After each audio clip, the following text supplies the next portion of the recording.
आप सबका इस नई कहानी में स्वागत है। आचार्य चाणक्य ने कहा था कि इंसान को ज़्यादा सीधा भी नहीं होना चाहिए, क्योंकि अगर हम जंगल में जाकर देखें तो जान पाएंगे कि सीधे पेड़ काट दिए जाते हैं और जबकि टेढ़े मेढ़े पेड़ छोड़ दिए जाता है। तो आज की हमारी इस वीडियो भी इसी बारे में है कि ज़्यादा अच्छा बना बुरा क्यों होता है और आखिर क्यों एक अच्छा इंसान हमेशा दुखी और परेशान रहता है। तो ये सब हम जानेंगे इस कहानी के माध्यम से। एक बार एक व्यक्ति बौद्ध भिक्षु के पास आता है और कहता है, मास्टर, मैं एक बहुत ही सीधा और अच्छा व्यक्ति हूँ। इतना सीधा ही आपने आज से पहले ही मुझसे सीधा व्यक्ति देखा होगा। मैं हमेशा ही सबकी मदद करने की कोशिश करता हूँ, सबको खुश रखने की कोशिश करता हूँ, लेकिन सब मेरा फ़ायदा उठाते हैं, मेरा मजाक बनाते हैं और कोई भी मुझे गंभीरता से नहीं लेता।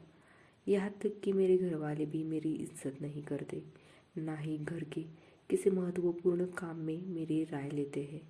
जबकि अपने दोनों भाइयों की तुलना में मैं सबसे ज़्यादा काम भी करता हूँ, घर वालों की बात भी मानता हूँ, माँ बाप की सेवा भी करता हूँ और घर के सभी लोगों को खुश रखने की कोशिश भी करता हूँ। लेकिन मेरी भावनाओं को कोई भी नहीं समझता, सब मेरा फ़ायदा उठाते हैं। आखिर मेरे साथ ही ऐसा क्यों होता है? व्यक्ति की पूरी बात ध्यान से सुनने के बाद बौद्ध भिक्षु बोले, किसने कहा कि तुम एक सीधे और अच्छे इंसान हो? असल में तुम एक अच्छे व्यक्ति होने का दिखावा कर रहे हो। ये सुन उस व्यक्ति को बुरा महसूस हुआ, लेकिन वो फिर भी बौद्ध भिक्षु की बात सुनता रहा। बौद्ध भिक्षु ने उससे पूछा, अच्छा बताओ कि तुम हर व्यक्ति की मदद क्यों करना चाहते हो? क्यों तुम सबको खुश रखने की कोशिश करते हो? व्यक्ति ने कहा, ताकि सामने वाला मुझे भी खुश रखे, मेरी बात माने, मेरी इज्जत करे, मेरी भावनाओं को समझे और मुझे एक अच्छा इंसान माने। बौद्ध भिक्षु ने कहा, बस यही तुम्हारी समस्या है कि तुम दूसरों को खुश रखने का प्रयास कर रहे हो ताकि वो भी तुम्हें खुश रखे। तुम अपनी खुशी दूसरों के अंदर ढूंढ रहे हो। तुम दूसरों की नज़रों में अच्छा और खुद की तारीफ सुनने के लिए सामने वालों की हजूरी कर रहे हो और फिर उम्मीद कर रहे हो कि सामने वाला भी तुम्हारे साथ ऐसा ही व्यवहार करेगा। तो ऐसा नहीं होता, क्योंकि कोई भी ऐसे व्यक्ति को गंभीरता से नहीं लेता जो लोगों की हर बात में हाँ मिलाता है। अब मैं तुम्हें कुछ ऐसी आदतें बताती हूँ जो तुम और तुम्हारे जैसे खुद को अच्छा मानने वाली लोगों के अंदर होती है।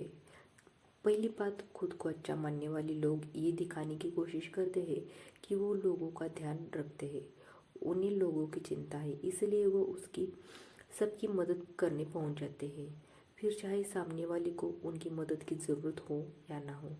दूसरी आदत, खुद को अच्छा मानने वाले लोग दूसरों से खुद की तारीफ के भूखे होते हैं, इसलिए वो ज़्यादातर मौक़ों पर वही काम करते हैं जिससे सामने वाला खुश हो और उनकी तारीफ करे। उन्हें लगता है कि किसी के काम से सामने वाला नाराज़ हो जाएगा, तो वो उस काम को हाथ तक नहीं लगाते। तीसरी आदत, खुद को अच्छा मानने वाले लोगों को लगता है कि उन्हें अपनी कमियों और कमजोरियों को दूसरों लोगों से छुपाना चाहिए, क्योंकि उन्हें लगता है कि अगर दूसरों को उनकी कमियों और गलतियों के बारे में पता चल गया तो लोग उनका मजाक उड़ाएंगे, उनकी बेइज्जती करेंगे, उन पर गुस्सा होंगे और उन्हें एक कमज़ोर व्यक्ति मानेंगे। चौथी आदत, अच्छे लोग खुद की ज़रूरतों, खुद की प्राथमिकताओं को सबसे ऊंचा रखने से डरते हैं, क्योंकि उन्हें लगता है कि ऐसा करने से कि ही दूसरे लोग उन्हें स्वार्थी समझेंगे और फिर वो लोगों की नज़रों में एक अच्छा इंसान नहीं रह पाएंगे। पांचवी आदत, खुद को अच्छा समझने वाले लोग मानते हैं कि वो केवल तब भी खुश रह सकते हैं जब उनके आसपास का हर इंसान खुश रहे, इसलिए वो अपने आसपास के हर व्यक्ति को खुश रखने की कोशिश करते हैं। अब तुम्हें सुनने में लग रहा है कि इन आदतों में क्या बुराई है? सबका भला करना तो अच्छी बात है, लेकिन समस्या यही है कि खुद को अच्छा समझने वाले लोग असल में जैसे दिखते हैं वैसे होते नहीं। ये अंदर से कुछ और ही होते हैं। जैसे कि पहला अच्छाई का दिखावा करने वाले लोग ज़्यादातर मौक़ों पर ईमानदारी नहीं होते, क्योंकि वो अच्छा बनने के चक्कर में दूसरों की बुराई को भी छिपा लेते हैं। सामने वालों को कभी भी उसकी गलतियाँ नहीं बताते और केवल वही बोलते और करते हैं जिससे सामने वाला खुश रहे।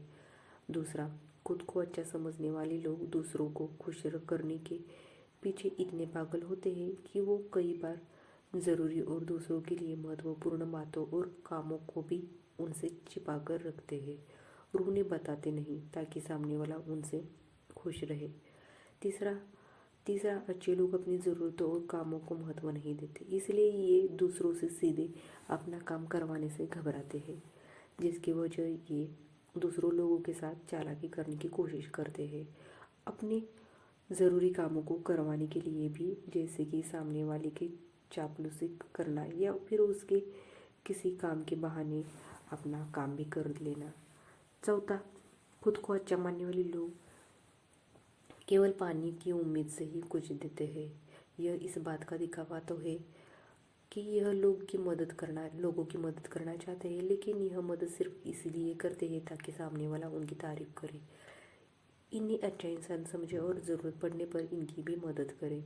लेकिन अगर इन्हें मदद के बदले मदद नहीं मिलती तो ये गुस्सा हो जाते हैं, सामने वाले से अंदर ही अंदर नफरत करने लगते हैं और उससे बदला लेने का मौका ढूंढने लगते हैं। पांचवा, खुद को अच्छा दिखाने वाले लोग दूसरों को ना नहीं बोल पाते, उन्हें मना नहीं कर पाते और दूसरों के काम करने के चक्कर में ये अपनी और अपने परिवार के ज़रूरी कामों को भी पूरा नहीं कर पाते।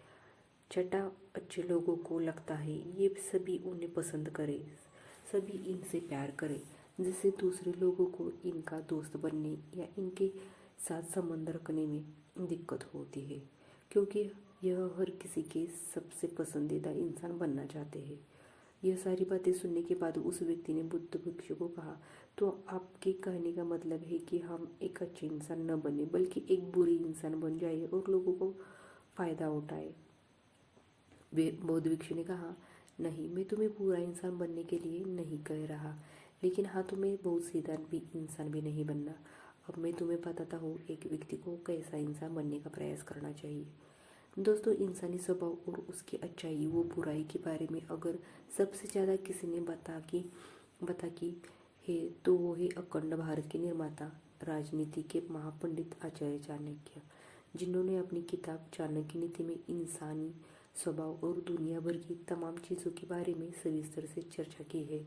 वो इतने बड़े ज्ञानी और दूरदृष्टा थे कि आज हज़ारों साल भी बाद उनके द्वारा कही गई एक एक बात हमारे जीवन में पूरी सटीकता के साथ लागू होती है। बौद्ध भिक्षु ने कहा, तुम्हें एक सीधा या दूसरों की नज़रों में अच्छा इंसान बनने की तुलना में एक सुलझा हुआ इंसान बनने का प्रयास करना चाहिए। एक सुलझा हुआ इंसान वो होता है जिसे सबसे अच्छा इंसान बनने का कोई शौक नहीं है। वो जैसा है वैसा ही खुद को पसंद करता है। वो जानता है कि वो एक इंसान है, उसमें बहुत ही कमियां हैं और वह अपनी कमियों को स्वीकारता है। एक सुलझा हुआ इंसान ये भी अच्छे से जानता है कि उसके और उसके परिवार की कुछ महत्वपूर्ण ज़रूरतें हैं जिन्हें उसे ऊपर रखना होगा, वरना उसके साथ साथ उसके परिवार का जीवन भी परेशानियों में पड़ जाएगा। हो सकता है उसकी ऐसी सोच की वजह से उसके आसपास के लोग, उसके मित्र या रिश्तेदार उससे नाराज हो जाए, लेकिन वो इसे भी स्वीकारता है। यहाँ पर बात स्वार्थी होने की नहीं बल्कि जीवन की सच्चाई को स्वीकारने की है, क्योंकि तुम बुद्ध नहीं हो गए हो कि तुम्हारी कोई इच्छा ही नहीं, किसी से कोई उम्मीद नहीं है या कोई ज़रूरत शेष नहीं है। तुम एक साधारण इंसान हो और एक साधारण इंसान की सोच के साथ अगर तुम सब कुछ खुश रखने का प्रयास करोगे तो तुम हमेशा दुखी रहोगे, क्योंकि तुम्हारी भी सामने वालों से उम्मीद बढ़ेगी और जब वो उम्मीदें पूरी नहीं होगी तो तुम दुखी हो जाओगे। इसलिए जो इंसान ये कहता है कि मैं सबसे मदद करूँगा, सबको खुश रखूँगा और मुझे बदले में किसी से कुछ भी नहीं चाहिए, यहाँ तक कि अपनी तारीफ भी नहीं, तो पहले उसी इंसान को बुद्धत्व प्राप्त कर लेना चाहिए, क्योंकि एक आत्मज्ञान को प्राप्त व्यक्ति ही किसी से कोई उम्मीद नहीं रखता, पर क्योंकि आत्मज्ञान को प्राप्त करना सबसे बस की बात नहीं है, इसलिए तुम्हें इस जीवन के सत्य को स्वीकारना होगा और खुद को शोषण का शिकार वह दुखी होने से बचाने के लिए एक सीधा इंसान बनने की बजाय एक सुलझा हुआ इंसान बनने का प्रयास करना होगा। अब मैं तुम्हें बताता हूँ कि एक सुलझे हुए इंसान में क्या क्या विशेषता होती है। पहली विशेषता है अपनी और अपने चाहने वालों की ज़रूरत को ऊपर रखते हैं। इसका मतलब यह नहीं है कि लोग दूसरों की ज़रूरत को कम समझते या फिर दूसरों को गिराकर खुद ऊपर बढ़ने की कोशिश करते हैं, बल्कि इसका मतलब यह है कि ये लोग दूसरों की फालतू ज़रूरत के लिए तब तक उपलब्धि नहीं होते जब तक कि इनकी खुद की महत्वपूर्ण ज़रूरतें पूरी ना हो। हालांकि अगर कोई इंसान सच में मुसीबत में फंसा हुआ है और उसे इनकी सहायता की सख्त ज़रूरत है, तभी अपने महत्वपूर्ण कामों को पीछे रखकर भी उसकी सहायता के लिए उपस्थित हो जाते हैं और ये अपने से कमज़ोर और ज़रूरतमंद लोगों को भी अपनी हैसियत के अनुसार सहायता करने के लिए तैयार रहते हैं। ये बस अपना बेवजह शोषण नहीं होने देते और इस बात पर भरोसा रखते हैं कि अगर इन्हें सच में किसी की सहायता करनी है तो पहले इन्हें उसकी सहायता करने के लायक बनना होगा और लायक वो सक्षम बनने के लिए इन्हें अपनी ज़रूरतों का भी ध्यान रखना होगा। क्योंकि अगर एक इंसान खुद ही बहुत ज़्यादा बीमार है तो फिर वो दूसरे बीमार व्यक्ति की सेवा कैसे कर सकता है। एक सुलझा हुआ इंसान इस बात को मानता है कि हर इंसान की अपनी कुछ ज़रूरतें और इच्छाएं होती है जिसका उसे ध्यान रखना चाहिए, लेकिन खुद को अच्छा दिखाने वाला इंसान हमेशा यह दिखाने की कोशिश करता है कि उसकी अपनी कोई ज़रूरतें या इच्छाएं नहीं है, इसलिए वो हमेशा दुखी रहता है। दूसरी विशेषता, एक सुलझा हुआ इंसान इस बात को अच्छे से जानता है कि वो अपने आसपास के हर इंसान को कुछ नहीं रख सकता, इसलिए वो केवल उसी इंसान को खुश रखने की प्रयास करता है जो उसके लिए मायने रखते हैं, जो सच में उसे प्यार करते हैं, उसकी परवाह करते हैं। लेकिन अगर उसकी बहुत कोशिश करने के बाद भी सामने वाला उससे दूरी बनाने का प्रयास करता है, उससे खुश नहीं रहता या फिर उसके साथ सहज महसूस नहीं करता, तो फिर एक सुलझा हुआ इंसान ऐसे व्यक्ति से दूरी बनाने से भी पीछे नहीं हटता, फिर चाहे वो उसका कोई परिवारजन, सगा संबंधी या मित्र क्यों ना हो, क्योंकि वो किसी की ज़बरदस्ती नहीं कर सकता। सिर्फ उसे खुश रखने या सामने वाले की नज़र में अच्छा इंसान बनने के लिए इस तरह वो खुद को बेवजह दुखी होने से बचा लेता है। लेकिन जो अच्छा होने का दिखावा करते हैं वो सबको खुश रखने के चक्कर में अपने जीवन के सबसे महत्वपूर्ण इंसान को ही दुखी कर बैठते हैं, जो कि वो खुद है। तीसरी विशेषता, एक सुलझा हुआ इंसान वैसा जीवन जीने का प्रयास करता है जैसा वो जीना चाहता है। वो सिर्फ किसी दूसरे को खुश करने के लिए अपने जीवन का तरीका नहीं बदलता।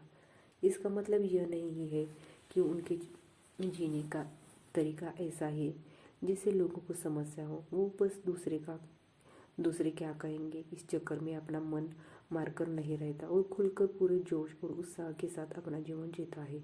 उसे अपनी पसंद नापसंद पता होती है, इसलिए वो वही जानता करता है जिसमें उसे खुशी मिलती है। उसे अच्छे से पता होता है कि वो कौन है।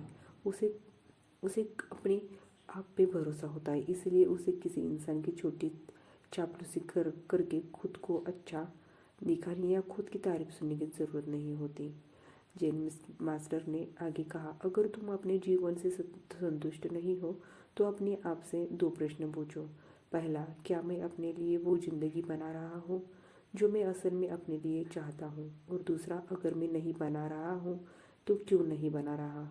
जब तुम इन दोनों को सवालों के बारे में गहराई से सोचोगे तब तुम जान पाओगे तुम अपनी मनचाही ज़िंदगी सिर्फ इसलिए नहीं बन पा रहे क्योंकि तुम दूसरों के सामने अच्छा बनने का प्रयास कर रहे हो, जिसकी वजह से तुम अपनी इच्छाओं और ज़रूरतों को प्राथमिकता नहीं देते हो और दूसरों को ही खुश करने में लगे रहते हो। इसीलिए अगर तुम एक खुशहाल और मनचाही ज़िंदगी जीना चाहते हो तो एक सुलझा हुआ इंसान बनने का प्रयास करो, ना कि सीधा इंसान। इतना कहकर बौद्ध भिक्षु मौन हो गए। व्यक्ति को भी अब समझ आ चुका था कि उसे एक सुलझा हुआ इंसान बनना है, ना कि सीधा। उसने इतनी अमूल्य जानकारी के लिए बौद्ध भिक्षु का धन्यवाद किया और वहाँ से चला गया। दोस्तों उम्मीद करती हूँ कि इस कहानी से आपको बहुत कुछ सीखने को मिल गया होगा। तो कहानी सुनने के लिए धन्यवाद। आप सबका मंगल हो।